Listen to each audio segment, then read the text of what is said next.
Mi nombre es Felipe Ortiz, actualmente soy el coordinador de la Unidad de Prospectiva e Inteligencia Competitiva en el Instituto de Prospectiva, Innovación y Gestión del Conocimiento. Soy administrador de empresas, especialista en Vigilancia Tecnológica e Inteligencia Competitiva del Instituto Politécnico de Valencia y con estudios en minería de datos de la Universidad de Georgia Tech en Estados Unidos.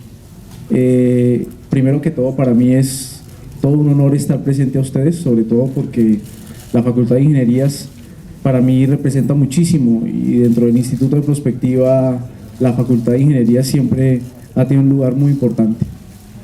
En los últimos años, el Instituto de Prospectiva ha dedicado su esfuerzo a formar equipos de personas muy jóvenes en este tema que se denomina vigilancia estratégica. No solamente vigilancia tecnológica, sino vigilancia estratégica. Y ya les voy a contar por qué. Puesto que nosotros arrancamos hablando fue solo de vigilancia tecnológica y nos quedamos en un solo punto, y era estudiar patentes y artículos científicos. Pero luego entendimos que la investigación había que llevarla a otros niveles. Y empezamos a entender que la vigilancia tenía que ser comercial, que la vigilancia tenía que ser estratégica, tenía que ser de lo económico, de lo político y de lo social, para que tuviera un impacto real. Y en ese sentido fuimos desarrollando, junto a algunos profesores acompañantes en este proceso, un concepto que en Francia se conoce como inteligencia económica o inteligencia social y de desarrollo. Ese concepto lo llevamos a las Naciones Unidas, al Instituto Latinoamericano para la Planificación, y en el último seminario de prospectiva e inteligencia estratégica se planteó la necesidad de construir visión de Latinoamérica justamente utilizando vigilancia e inteligencia competitiva. Para el día de hoy, pues hemos trabajado una agenda que cubre solamente 30 minutos. Esto para nosotros es un curso de 120 horas, pero hemos tratado de sintetizar un poco los conceptos básicos en una fracción de lo que deberían ser. Y en la segunda parte les quiero contar un caso de éxito justamente de una compañía vallecaucana que utilizó vigilancia e inteligencia para trabajar sus procesos de innovación. Paralelo a esto, el instituto ha trabajado en el montaje ya de 18 unidades de innovación a nivel nacional. Trabajamos en el montaje de la unidad de innovación de Argos, de Centelsa, y justamente ahorita estamos trabajando de la mano de Encali para montar su unidad de innovación e inteligencia estratégica. Y en ese contexto, lo que hemos aprendido del sector privado lo hemos tratado de traer a la universidad para transmitir de la mejor manera cómo es que la vigilancia y la inteligencia pueden ser usadas desde los grupos de investigación para generar esto que denominamos visibilidad de nuestro trabajo. Dale. La vigilancia no es algo nuevo. Ya desde el arte de la guerra de Sun Tzu se anticipaba la necesidad de entender qué era lo que pasaba con nuestros competidores y con quien nosotros trabajamos. Sun Tzu decía: si conoces a los demás y te conoces a ti mismo, ni en 100 batallas correrás peligro. Eso evolucionó conceptualmente y dale por favor. Hoy lo conocemos con dos conceptos básicos. Uno, inteligencia estratégica, que es entender un poco lo que pasa por fuera de los grupos de investigación de una manera anticipativa, pensando en el futuro y desde el punto de vista del resultado detectar oportunidades y amenazas. Todo lo que tiene que ver con el estudio de lo exterior de los grupos de investigación, el estudio de lo exterior de la empresa, el estudio de lo exterior de la universidad. Pero también lo entendemos hoy, ese conocernos a sí mismos como gestión del conocimiento, que se enfoca principalmente en entender lo que pasan por dentro de los grupos, sus dinámicas y sus situaciones del pasado, es decir, lo que han hecho, en dónde han trabajado, qué oportunidades de desarrollo y dónde han estado generando resultados. Y en esto lo que se busca principalmente como resultado es que el conocimiento se comparta y se transfiera a diferentes áreas de la institución, pero sobre todo que se convierta en resultado útil para la sociedad. Dale. Y un elemento importante que debo advertir es que la vigilancia y la inteligencia son prácticas de investigación que ya todos los grupos han hecho durante muchos años y lo vienen haciendo cuando hacen sus trabajos. Pero el problema no es que no hagan vigilancia, y cuando hablo de vigilancia hablo de explorar el entorno externo de los grupos, sino que cuando hablo de vigilancia hablo de la necesidad de que no solamente se haga, sino que se haga de una manera sistemática, que se haga en lo necesario, que se haga continuo, que se busque retroalimentar con estos conceptos y sobre todo importante, que se haga articulado. El decano planteaba un elemento muy importante en su discurso y es la necesidad de relacionarnos y entender lo que pasa a nivel externo de nuestra sociedad y no solamente del Valle del Cauca, sino a nivel nacional, a nivel internacional. La vigilancia es la disciplina propia para entender lo que pasa a nivel externo de nuestra sociedad, puesto que nosotros ahí encontramos elementos que nos permitan, por favor dale, identificar oportunidades, ya sea en la observación, en el análisis o en la difusión del conocimiento. Pero hay un elemento importante. La vigilancia llega solamente hasta un punto, y es el punto donde hemos llegado casi con todo. Encontramos la información, la analizamos y la difundimos en un informe, pero resulta que no tomamos decisiones con la información. Resulta que no tomamos decisiones desde el punto de vista de generación de nuevos productos, de generación de nuevos procesos, de transformación y cambio estructural en muchos de los lugares donde la organización lo necesita. Y esto lo hemos corroborado yendo a las empresas. Su desconocimiento total de lo que hacen las universidades en la región, su desconocimiento casi total de lo que las facultades y los grupos de investigación le pueden ofrecer, sabiendo esto, que los grupos de investigación tienen mucho más avance que muchas de las empresas. Y en el caso que vamos a ver hoy, que es de la industria de cables del país, tenemos como ejemplo la mejor empresa del país, 80% del mercado del país. Cuando fuimos a preguntar quién sabían en qué trabajaban en materiales, no sabían quién eran los mejores en materiales del país. No sabían quiénes eran los mejores profesores, dónde estaban los mejores laboratorios, y es la empresa que tiene el 80% del mercado de la industria cablera del país. ¿Qué preferían hacer? Traer a investigadores del exterior, ir a comprar ejercicios en laboratorios en el exterior, sin entender lo que estaba pasando con la dinámica de investigación de las universidades en nuestro país. ¿Eso por qué sucede? Lo entendimos después de habernos ido a las empresas, puesto que ellos tampoco tienen sistemas de monitoreo de su entorno. Por un lado, nuestras universidades no lo hacemos de manera recurrente y sistemática, pero también nos enteramos de que las empresas tampoco lo hacen. Entonces, ¿quiénes ganan el lugar entre esa oferta y esa demanda de innovación? Lo ganan los que tienen la visibilidad, los que tienen los resultados y los que tienen la imagen institucional puesta en la generación de conocimiento para el desarrollo social del país. Y con esto no quiero decir que las universidades no lo hagan. Si bien lo hacen, lo deberían hacer pensando un poco más en los resultados que esto le puede generar y cómo nosotros, nuestros usos de información, nuestros usos de proyectos, se conviertan en elementos para tomar decisiones estratégicas. Las decisiones estratégicas son aquellas que implican altos costos, altos impactos y efectos irreversibles. Justamente cuando un grupo de investigación tiene que tomar este tipo de decisiones, tiene que hacer una vigilancia de su entorno y entender qué está pasando a su alrededor. Por favor.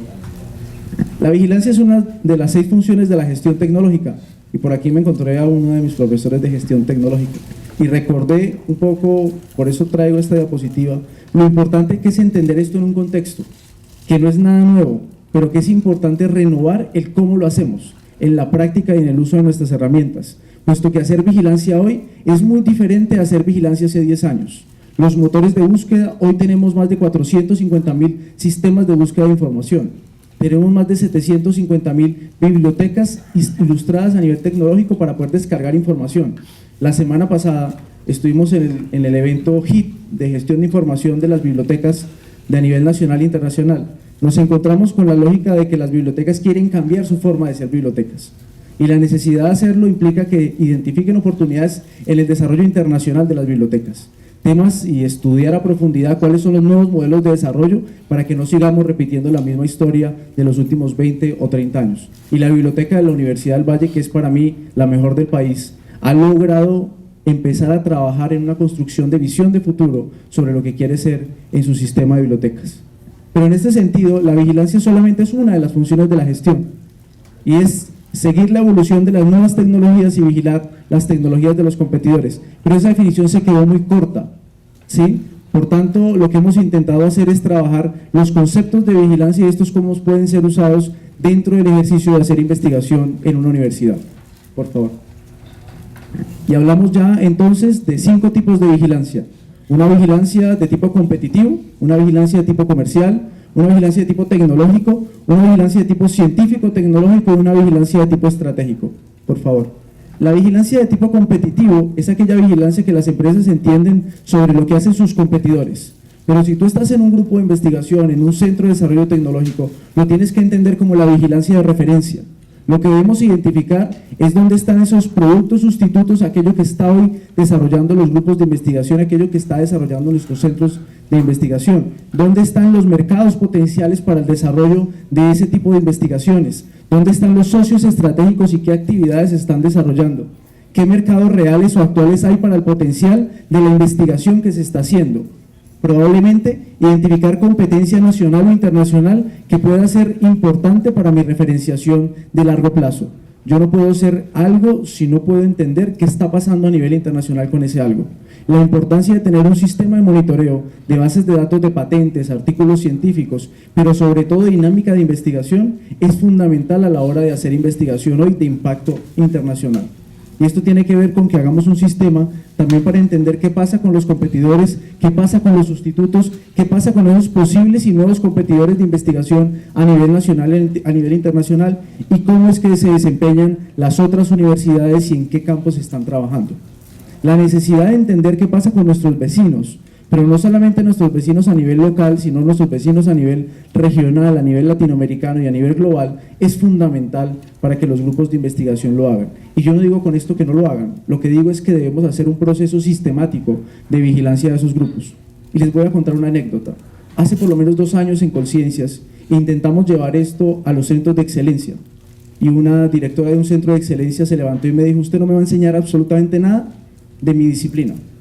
Yo le dije: ¿quién es su referente internacional en su campo? Me dijo: Alemania. Nos metimos a patentes y empezamos a investigar y encontramos los resultados y encontramos que ya el referente en ese campo no era Alemania, el referente en ese momento ya era Corea. Justamente la tendencia había cambiado en los últimos 3 años. La señora había estudiado hacía 10. Eso no quiere decir que las investigaciones de 10 años atrás no sean válidas. Lo que quiere decir es que el mundo cambia y lo está haciendo con velocidad abrumadora. Y si no hay un sistema de monitoreo permanente del sistema, las investigaciones se quedan en un contexto de hace 10 o 15 años. Y eso lo hemos identificado, puesto que la oferta de los grupos de investigación en los cuales hemos centrado nuestro estudio se han dado a esa tarea. Líneas de investigación que en la dinámica científica han estado en decadencia. Por tanto, la evaluación de las líneas de investigación es fundamental para determinar recursos y determinar tipos de inversiones, puesto que ellas son decisiones de tipo estratégico para una institución como una universidad. Por favor. La vigilancia de tipo comercial no solamente se entendía como el mercado de quién me compra y quién me vende investigación, sino también la vigilancia de los usuarios y los usos de investigación. Es decir, ¿para qué hacemos investigación? ¿Para quién y por qué hacemos investigación? Y en ese sentido, el caso que traemos hoy de mostrarles y que alcanzamos a llegar ahí, es que yo hablo mucho, pero no alcanzo a veces a llegar a los resultados, el tiempo es muy cortico, pero lo que podemos encontrar es que los grupos de investigación normalmente no entienden cuáles son las necesidades futuras de las empresas que necesitan investigación. ¿Y cómo lo hemos descubierto? Cuando fuimos a las empresas, los grupos de investigación no conocen quiénes son las mejores empresas de un área. En la industria cablera, que es una industria muy fuerte a nivel mundial, los mejores del mundo no están en Colombia ni están en Estados Unidos, están en Corea, pero escriben y patentan en coreano. ¿Sí? Y la investigación que estamos haciendo normalmente se centra en procesos que Estados Unidos ya dejó hace 10 años. Y los resultados fueron tan atípicos que necesitamos encontrar cuáles iban a ser esos costos de investigar en esos nuevos campos y irnos a estimar crecimientos de esas necesidades para poder saber cuáles iban a ser las nuevas temáticas de investigación de largo plazo en ese sector. Cuando hablamos de la vigilancia comercial estamos hablando de entender un poquito mejor lo que esos usuarios de investigación requieren. Por favor. Y aquí empieza un poco el meollo de la vigilancia tecnológica. Hace unos 30 años que la disciplina llegó al país y llegó fuertemente liderada por Colciencias y por muchas instituciones, pero llegó con un sesgo y era llamarle vigilancia tecnológica a todo. La vigilancia tecnológica solamente se centra en el estudio de la tecnología, de lo que está pasando hoy o incide en una organización. Eso tiene que ver con las patentes, las nuevas tecnologías, las innovaciones sociales, las innovaciones tecnológicas, organizacionales, las de desarrollo tecnológico, pero cada uno de estos tipos de innovación se puede explorar e identificar y uno las puede buscar y conseguir. Además, hay alianzas estratégicas tecnológicas y las tecnologías de información que necesitamos, además de la infraestructura. Pero aquí empezó el ajuste, puesto que hay una vigilancia que no solamente es tecnológica, hay vigilancia científico-tecnológica, que es la que estudia el futuro de desarrollo de una temática. Entonces, cuando hablamos de vigilancia tecnológica, realmente hablamos es de lo que pasa en el presente. Cuando hablamos de vigilancia científico-tecnológica, estamos hablando del futuro del desarrollo de una dinámica de investigación. Y es ahí donde yo quisiera, y es lo que estamos tratando de hacer desde el instituto, generar una cultura y generar un concepto de desarrollo sobre lo que es vigilancia de tipo científico-tecnológico. La vigilancia científico-tecnológica se encarga de entender la frontera del conocimiento, es decir, donde están las últimas investigaciones del campo, los investigadores de ese momento, las instituciones referentes de esa temática, la investigación básica y los laboratorios y centros de investigación que podrían ser tanto nuestros aliados como nuestros competidores en este concepto de mercado de la innovación. Por favor. Y finalmente está un concepto que se denomina vigilancia estratégica, que también necesita un sistema de monitoreo propio. La vigilancia estratégica se concentra en entender lo que pasa a nivel económico, cultural, legal, normativo, político, macrotendencias, lo que tiene que ver con los estudios prospectivos y el entorno social. Pero hay la necesidad de tener un sistema de monitoreo para esto. ¿Ustedes no consideran que en un momento de futuro probable posconflicto, la necesidad de entender lo que pasa con el entorno político y social del país estaría fundamentada también en la línea de investigación futura de muchas de las facultades que hoy nos rodean? La necesidad de tener un análisis propio sobre lo que pasa a nivel económico en la región, lo que pasa a nivel económico en las ciudades y lo que pasa a nivel político y social en nuestra cultura, implica también una incidencia sobre las líneas que debemos investigar. Por tanto, los grupos deberían tener un sistema de monitoreo de alerta temprana sobre cuáles deberían ser esas fuentes de recursos propias para poder identificar ahí posibles financiaciones de largo plazo, porque ahí hay recursos y hay posibilidades de desarrollo. Ahora bien, ¿cuánto tiempo? Ahí dice arriba. ¿Cuánto? 16. Ahora sí viene el cómo hacer vigilancia. La vigilancia como tal tiene un ciclo de desarrollo. Se ha desarrollado un ciclo para que las investigaciones pasen fase a fase por un componente de evaluación y monitoreo. Básicamente es un ciclo continuo. Arranco con la definición de temas y objetivos. Luego pasa a la búsqueda de información, al almacenamiento, al análisis, la construcción de los informes y las recomendaciones. Porque no alcanza el tiempo, voy a tratar de ser muy breve en cada una de ellas, pero me voy a concentrar en dos que me parecen importantes. Por un lado está la de dónde buscar información y por otro lado está la de cómo construir informes con recomendaciones para la acción. Dale. La definición de temas y objetivos representa la respuesta a qué es lo que queremos investigar. Y ustedes se van seguramente a pensar, bueno, yo siempre sé que quiero investigar, pero la pregunta es, ¿por qué quiero investigar en ese campo? ¿Para quién voy a estar investigando? ¿Qué tipo de resultados son los que quiero encontrar? ¿Qué tipo de alcance le puedo dar a esa investigación? ¿Cómo la voy a comunicar? ¿Y qué procesos y qué recursos voy a destinar para hacer esa investigación? Nuestros grupos de investigación, nuestros jóvenes de investigación, no conocen muchas veces qué investigan y por qué lo están investigando. Y lo hacen básicamente porque hay una instrucción de que hay que investigar sobre ese campo. El contexto de investigar implica que una persona que se sienta a buscar información entienda por qué y de dónde viene esa información. Es decir, que antes de arrancar cualquier tipo de desarrollo se responda al menos unas mínimas preguntas. Estas preguntas, en la gran mayoría de los casos, y puedo corroborarlo porque me siento mucho con ellos, se desconocen de fondo. Y solamente unos cuantos saben el por qué, el para qué y el para quién va dirigida la investigación. Y lo vamos a ver muy reiterativamente cuando mostremos los resultados. Y voy a contar una infidencia.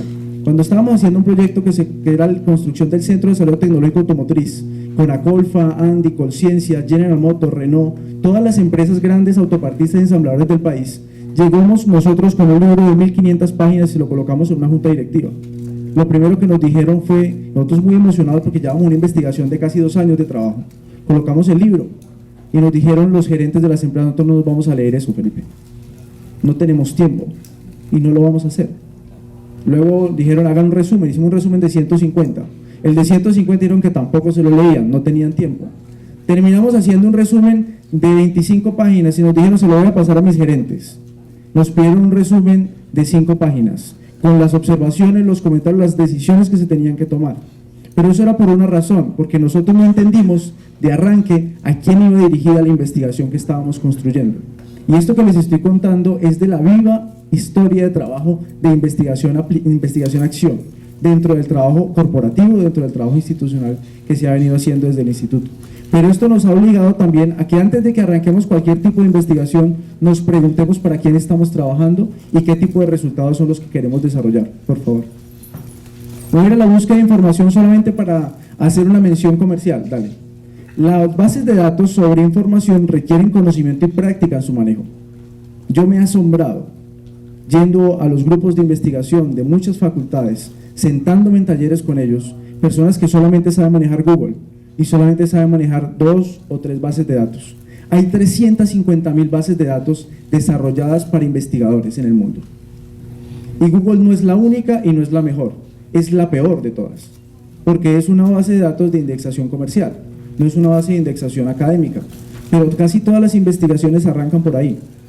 ¿Y qué es lo que hay que hacer entonces? Hay que generar cultura de hacer investigación de avanzada, de aprender a manejar las bases de datos, de aprender a manejar los buscadores booleanos, de construir ecuaciones de búsqueda, de entender los sistemas de búsqueda de información. Y eso implica todo un entrenamiento para la investigación del siglo XXI, que obliga casi siempre a que uno tenga apoyo en estos campos, porque la búsqueda de información uno la puede hacer con profesionales de la búsqueda de información. Los investigadores con sus conocimientos terminan siendo validadores muchas veces de toda la información que se recaba, porque hoy ya no tenemos el problema que teníamos hace 20 o 30 años, que era carecer de información. Hoy tenemos exceso de información. Lo que necesitamos es filtrar y organizar la información para que se convierta en información para la toma de decisiones. Dale. También tenemos metabuscadores, buscadores, directorios temáticos y catálogos de bibliotecas. Casi estas categorías que se han creado aquí, la biblioteca las ha interpretado muy bien y hoy tienen sistemas de entrenamiento para generar conocimiento en la biblioteca. Pero la integración de la biblioteca con los grupos de investigación es fundamental. La biblioteca es el repositorio del conocimiento más grande que tiene esta universidad. Dentro de la biblioteca está Scopus y Science Direct, que con ellos solamente tienen el 70% de todos los artículos indexados del mundo. La inversión que hace la universidad en biblioteca es una inversión que, si la doctora me corrige, es superior a los 2.000 millones de pesos. Y esa inversión y uso no supera el 7%. Y el 7% está concentrado en más o menos el 80 o 90% de los investigadores de nivel doctoral. Los estudiantes de pregrado carecen de instrumentos para buscar información. Los estudiantes de maestría carecen de instrumentos, porque yo doy clase también en las maestrías. Y yo les pido que busquemos y lo primero que hacen es Google. Entonces, en un sistema donde queremos investigar de talla mundial, no podemos tener ese tipo de sistemas de búsqueda de información. Otro elemento importante son las bases de datos, que todas están disponibles. O sea, uno puede ir a la biblioteca y le enseñan a encontrar avances científicos, identificación de los países referentes, los expertos más importantes de la temática, quiénes son las instituciones referentes de ese campo, cuál es la dinámica de la línea en la cual yo estoy trabajando, y además de eso identifican temáticas emergentes por si es que yo quiero migrar a nuevas temáticas. Pero eso uno lo encuentra si va a las bases de datos y se mete a buscar información. Yo llevo 7 años desayunando, almorzando y cenando vigilancia tecnológica, y les digo que conozco solamente el 20 o 15% de esta disciplina. Esto se ha desarrollado de tal nivel de que hoy generan instrumentos de gestión, ¿vale?, para poder identificar información en patentes. Las patentes, y también es otra de las grandes debilidades de nuestras investigaciones, no son muy fuertes dentro del manejo de nuestros profesores y nuestros grupos de investigación. Leer patentes es muy complejo, entender una patente es muy complejo, pero buscar una patente sí que es difícil. Por tanto, lo que necesitamos es entender qué hay dentro de esas bases de datos, cómo funcionan y para qué son los usos de ellas, puesto que ahí está el 70% de la literatura pública sobre cualquier tecnología. Si ustedes quieren saber sobre alguna tecnología, solamente lo van a encontrar en el 70% en patentes. Es decir, que si uno se limita a artículos científicos o a revistas especializadas, está vinculando solamente el 30% del desarrollo científico-tecnológico de algo. Dale. Para eso, pues también hay unas bases de datos de patentes. Está WIPO, World Patent, la Superintendencia de Industria y Comercio, European Patent, las asociaciones internacionales de patentes, US Patent. Dale, por favor. Y existe la disciplina de la minería de datos, que por este contexto de tener tanta información nos obliga a tener un sistema de monitoreo lento, digamos, de proceso, donde las personas incluyen, por ejemplo, 1 millón de patentes y se puedan procesar. La minería de datos, la minería de textos nos obliga a generar conocimiento específico sobre cada temática y filtrarla, de tal manera de que uno pueda tener informes recurrentes sobre un área. Dale, por favor. En el análisis de información, la universidad, el instituto y la biblioteca, con un proyecto de regalías que recién nos financiaron, nos podemos conseguir 2 software que son como los Rolls Royce o los Ferraris de este campo. Básicamente está el Vantage Point, que es un software de minería de datos que puede coger 100.000 patentes, 1 millón de patentes y procesarlas y decir de qué países vienen, qué autores, qué dinámica. Esos softwares son fundamentales, pero no es la vigilancia. También hay otro mito sobre que la vigilancia es un software. La vigilancia es una actitud de vida. Es una actitud que los grupos de investigación construyen a partir de para dónde quieren ir y cómo quieren llegar allá. Y por otro lado está el Goldfire Innovation, que es un sistema de monitoreo de patentes que ingresa a 250 países y sus oficinas de patentes. Es el software más desarrollado en el campo del análisis de la patentometría. El Instituto de Prospectiva y la biblioteca tienen 3 licencias de ese software. Esto es lo que nosotros colocamos a disposición de la investigación del país y lo colocamos a disposición de la investigación de la universidad. con el ánimo de que las personas accedan a nuevo conocimiento, pero sobre todo que generen un conocimiento aplicado y usado para el desarrollo de nuestros sectores económicos. Dale. Básicamente hay una enfermedad ya catalogada casi como eso, que se denomina infoxicación. Cuando ustedes tienen mucha información sobre un tema y no pueden procesarla y desarrollarla, eso se llama infoxicarse, ¿sí? Y es una enfermedad, ¿sí? Por eso es que se necesita un sistema de monitoreo, de procesamiento de toda la información que hay sobre un tema para que esa, a través de la vigilancia, la organice, la catalogue y elimine aquello que realmente no sea útil para el tipo de investigación que estamos desarrollando. Y ya voy a terminar, dale, simplemente con un caso. Hace unos años, en la actividad que nosotros hacemos desde el instituto, tuvimos la oportunidad de acercarnos a un sector, es el sector cablero. Encontramos una empresa vallecaucana líder en el país, dedicada al desarrollo de cables, les contaba yo, con más del 75-80% del mercado en su momento, pero que empezó a perder mercado y entendió que la única salida para transformar su empresa en el futuro iba a ser el desarrollo de una estrategia de innovación. Y lo primero que hizo fue estudiar su entorno. Y lo que les voy a mostrar es algo que se conoce en esta área como Roadmap Technology o mapa tecnológico de un sector o de una disciplina. Entonces, dale, por favor. Lo primero que hicimos fue construir este concepto, porque no es el mismo internacional. Este fue un desarrollo, un desarrollo propio que está orientado a identificar primero cuáles son los elementos o factores más importantes, se les denomina direccionadores del desarrollo que están cambiando un sector. Luego identificamos la familia de productos y servicios que esa organización tiene y luego determinamos áreas, líneas y sublíneas donde identificamos propiamente proyectos de investigación que esa empresa debería realizar. Dale. Lo primero que hicimos fue visitar todas las bases de datos, porque las empresas también hacen investigación, y lo hicimos detalladamente.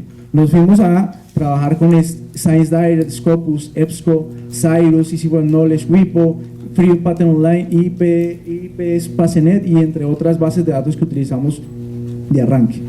Luego hicimos 10 reuniones de validación con un equipo técnico que incluía 2 profesores de Univalle que estaban trabajando en esta empresa desde hacía 20 años, que daban cátedra en algunos casos, de ellos 2 son doctores. Teníamos estudiantes doctorales de esa empresa aquí en la universidad que estaban trabajando en esa compañía y teníamos conocimiento de Univalle allá, específicamente, pero también teníamos gente de otras universidades y de fuera del país. Esta empresa decidió identificar 11 compañías líderes globales para saber hacia dónde iban sus mercados. Pero no piensen que esto es un estudio de mercado, es un estudio sobre la investigación y la innovación de un sector. 11 compañías líderes para saber en qué temas nuevos se estaban metiendo, puesto que la investigación es la base para hacer nuevos productos y servicios. Luego hicimos la categorización del proyecto de I+D+I de esas empresas globales. Hicimos 65 proveedores, y esto es un elemento que olvidé en cuanto a la vigilancia comercial. La base de la innovación está en la proveeduría. Ustedes como grupos de investigación tienen proveedores de insumos, materiales, tecnología, desarrollo. Esos proveedores son la base de cualquier innovación y desarrollo, puesto que ellos son los que primero están desarrollando conocimiento para transformarlo. Los proveedores, los pequeños laboratorios, los pequeñas empresas de desarrollo son las que jalonan el desarrollo de las grandes corporaciones y las grandes instituciones. Por tanto, hicimos una investigación de 65. Dale.